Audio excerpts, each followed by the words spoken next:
Hola, ¿cómo están? Soy el doctor Javier Rubalcaba, soy médico internista y el día de hoy vamos a hablar de algo que está sucediendo en muchos lugares del mundo, que es el regreso a clases en una etapa de COVID. En muchos lugares, por ejemplo en la Ciudad de México, yo les transmito desde aquí, de la ciudad de Puebla en México, mando un saludo, ¿sí? Y vamos a ver qué es lo conveniente, qué no es conveniente, qué riesgos hay de enviar a nuestros hijos a la escuela en esta nueva normalidad. Como estaba diciendo que me eché un clavado para ver qué había escrito sobre esto, qué estaba pasando en el mundo, qué había pasado en el mundo, sobre lugares donde mantuvieron clases, donde están regresando a clases, cuáles son las tasas de infección que estaban ocurriendo en los niños. Todo esto me metí a buscar y me encontré varios artículos interesantes. Les platicaré. El primer artículo que encontré muy interesante es de un investigador que se llama Russell Binner. Él está en la Universidad de Londres, allí en Reino Unido, y está en el Instituto de Ciencias de la Salud para los niños, o sea, Ciencias de la Salud Infantil, ahí en la ciudad de Londres. Entonces, este investigador echa un clavado porque dice que él no entiende por qué cerramos tanto tiempo las escuelas, llevamos un tiempo prolongado. Entonces hace un análisis de qué está pasando con los niños, por qué cerramos las escuelas, si hay suficiente evidencia para haber cerrado las escuelas. Y la primera parte que dice él es que cerramos las escuelas sin tener evidencia de que los niños fueran un propagador o un difusor de este virus. Y nos metimos a cerrar las escuelas basados en un dato anterior. Cuando fue lo que fue la epidemia y semipandemia de influenza, porque también hubo en varios países, cuando fue el periodo de influenza, ya por el 2009, se observó que los niños eran unos difusores amplios de este virus de la influenza. Hay estudios que se encontraron hasta en 43% de los niños, aunque tampoco la padecían gravemente, ni el SARS-CoV-1, ni el MERS, ni la influenza la padecían tan gravemente, si eran difusores del virus de la influenza. Bajo este concepto, bajo esta enseñanza, este dato que teníamos, pues pensamos que los niños iban a ser difusores y los catalogamos como difusores o amplios dispersadores o infectocontagiosos que iban a llegar a nuestra casa de la escuela y cerramos las escuelas, ¿sí? Aparte de eso, también por el tema de la movilidad. Llevar a tus hijos a la escuela implica subirte en transporte público o implica hacer más viaje, más movilidad en las papelerías, en muchas partes, ¿no? Todo eso es movilidad. Pero este investigador, Russell, dice que la evidencia es escasa y que no era como para que cerráramos las escuelas por tanto tiempo. Ya ha pasado un año y después de un año tenemos que evaluar que existen dos riesgos. El cierre prolongado de las escuelas conlleva un riesgo que ahorita lo vamos a ver, y la apertura de la escuela conlleva un riesgo. O sea, ambas actividades nos van a llevar a tener un riesgo. ¿Sí? Reabrir contra mantener la escuela cerrada. De acuerdo a la UNICEF, los datos que dice es que 14 países por lo menos en el mundo que estuvieron revisando cerraron prolongadamente más de un año las escuelas, entre ellos México, y el 60% de esos países están en Latinoamérica. Estamos aquí del Río Bravo para abajo, no abrimos nuestras escuelas. Panamá fue uno de los que tuvieron más tiempo prolongado, han tenido más tiempo prolongado su cierre de escuelas. No sé si Paraguay, por ahí ustedes tendrán los datos de cómo les ha ido en sus países, pero y esto ha tenido la UNICEF lo cataloga como una catástrofe educativa. Cuando observamos también qué otras cosas nos afecta el no ir a la escuela, tenemos muchas cosas a la baja. Primero, baja la actividad educativa, o sea, el aprendizaje, disminuye el aprendizaje de las personas. No es lo mismo tomar un curso en línea que tomar un curso presencial, todos lo sabemos, ¿sí? Segunda parte, que disminuye la actividad física.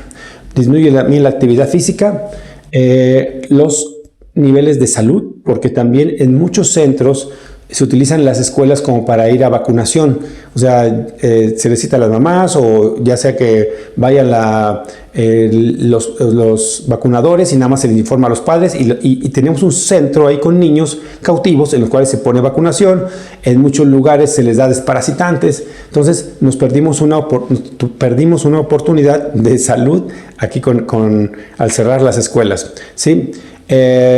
Al cerrarlo también, muchas personas tienen ahí su desayuno, su comida.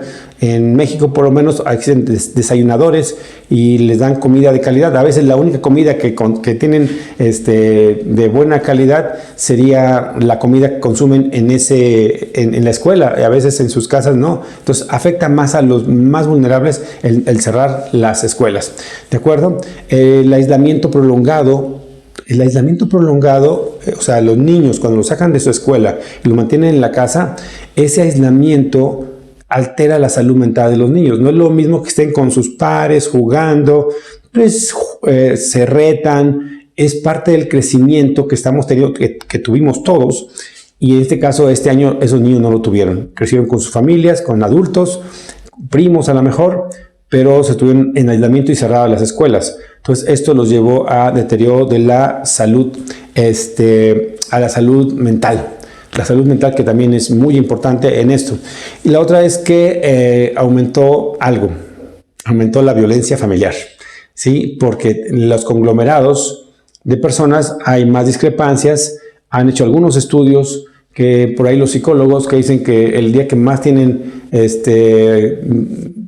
desacuerdo las familias es cuando se reúnen, que son los días domingos, o sea, los fines de semana cuando más se juntan y más deberían convivir para bien, pero tienen más discrepancias. Entonces, esos son hay más desventajas de cerrar la escuela en ese ámbito.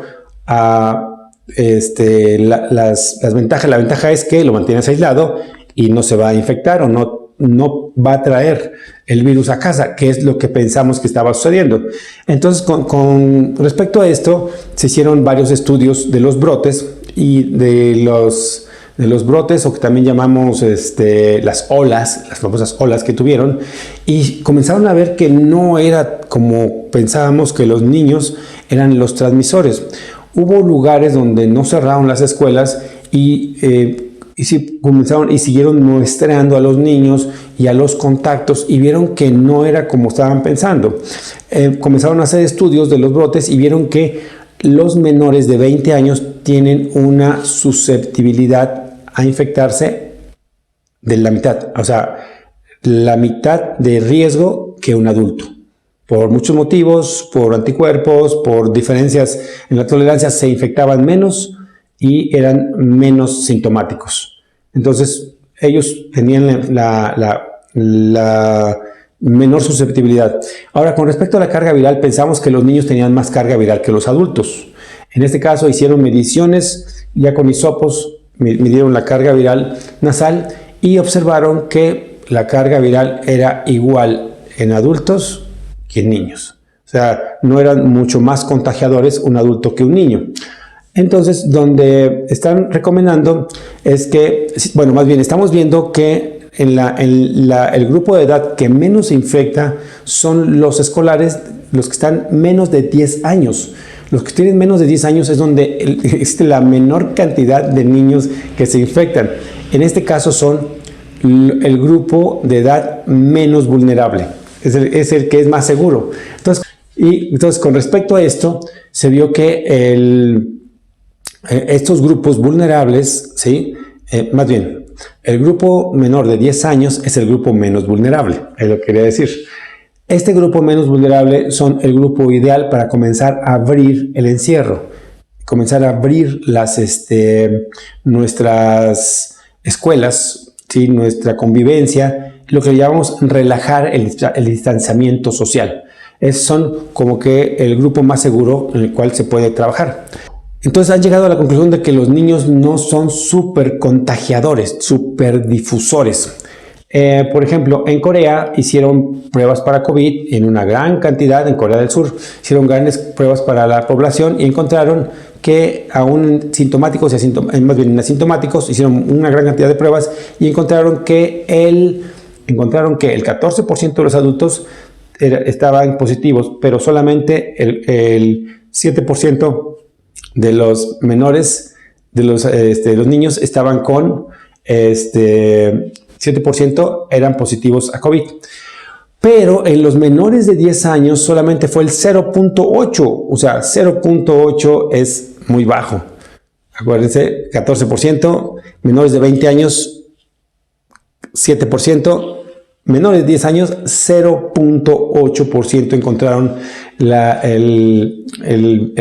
fueron positivos para SARS-CoV-2. ¿Ok? En Italia, en la ciudad de Po, en Italia, hicieron un estudio también, tamizaron a gran parte de la población, le hicieron pruebas y encontraron que se hicieron en el 86% de la población y encontraron que una prevalencia, encontraron positividad en toda la población del 2.6%. Pero en menores de 10 años, 0. No había ningún niño que hubiera sido positivo en las pruebas de tamizaje en la ciudad de Bo, en Italia. Entonces, es un grupo que está muy protegido. En Nueva Gales, en Australia, hicieron otro estudio. Encontraron en las escuelas, que como ellos seguían teniendo clases, encontraron 9 contactos de 9 niños y 9 maestros. Ellos seguían haciendo pruebas de tamizaje mientras seguían yendo a clases y checaron a todos sus contactos, que fueron más de 800 contactos con los que tuvieron los niños y los adultos y los maestros, y encontraron que no habían aumentado 2 casos en esta población, solo encontraron 2 casos y no encontraron que hubiera existido una transmisión de alumno a maestro. La transmisión se dio casi siempre de adulto a adulto y de adulto a niño. Cosas interesantes que están apareciendo en los estudios. Y donde hicieron un estudio en 12 países. Bueno, estos estudios los hicieron, fueron 57 estudios que ellos revisaron. Encontraron como 240 estudios, pero escogieron los que tenían mayor evidencia, que tenían mayor peso, y en esos hicieron análisis de los estudios. Y adivinen qué. De los casos índice, quiere decir que donde encontraron el primer caso que llevaba la infección a la familia, solamente el 3.6% de los casos fueron niños. Todos los demás habían sido adultos. Y en este caso tomaron los estudios en los cuales el niño no estaba en confinamiento. Quiere decir que el niño iba a la escuela y regresaba, ¿sí? Por todo esto, ¿sí?, no se han hecho estudios en Latinoamérica y eso es lo que nos falta, o no se han hecho estudios con adecuada evidencia, es lo que nos falta. Entonces, con todo esto, vamos a empezar a hacer nuestra experiencia. Y ¿que hay riesgo? Sí, hay riesgo. ¿Hubo infecciones? Sí, hubo infecciones. Fueron en una muy escasa cantidad. Ahora, ¿quiénes no deben ir a la escuela? Ok, la recomendación que se observó en los estudios que los niños que enfermaban de gravedad y caían en una unidad de cuidados intensivos, todos los que estaban en esos estudios tenían una susceptibilidad. O sea, algo tenían. Tenían una disminución en los anticuerpos, o sea, eran niños susceptibles, son los niños que siempre están enfermando, infecciones respiratorias, las personas asmáticas, ¿sí?, personas que tienen enfermedades cardíacas, enfermedades del corazón. Hubo casos de niños que tenían hidronefrosis.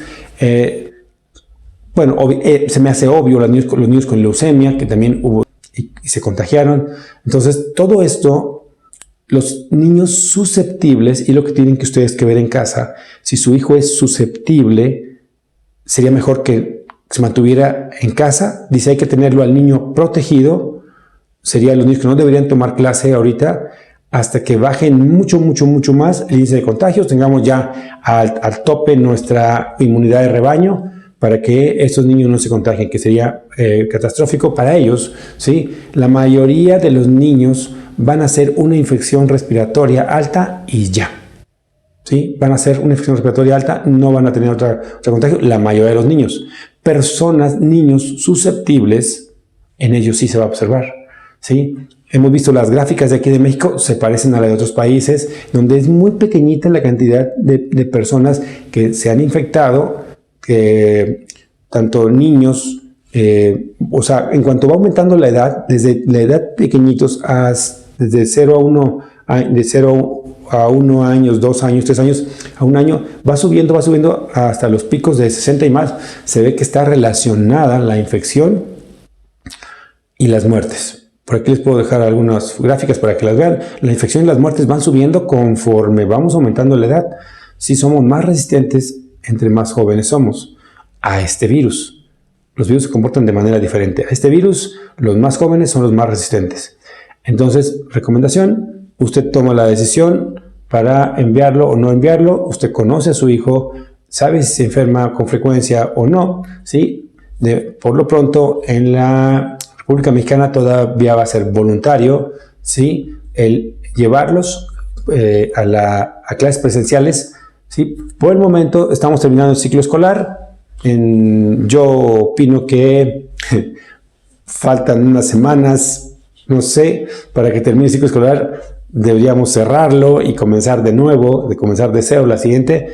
Mientras bajan un poco más los contagios, aumentamos la vacunación y tendremos más seguridad para enviar a nuestros hijos. Pero esa es mi opinión. Usted tiene la suya, tienen sus responsabilidades. Mucha gente lo hace porque tiene que ir a trabajar y no tienen que dejarlos. Y la escuela es un magnífico lugar. En realidad es un magnífico lugar porque están aprendiendo y los tienen a los chicos en ese lugar y van a estar seguros. Si no tiene ninguna contraindicación su hijo, puede enviarlo. O sea, si no tiene ninguna enfermedad.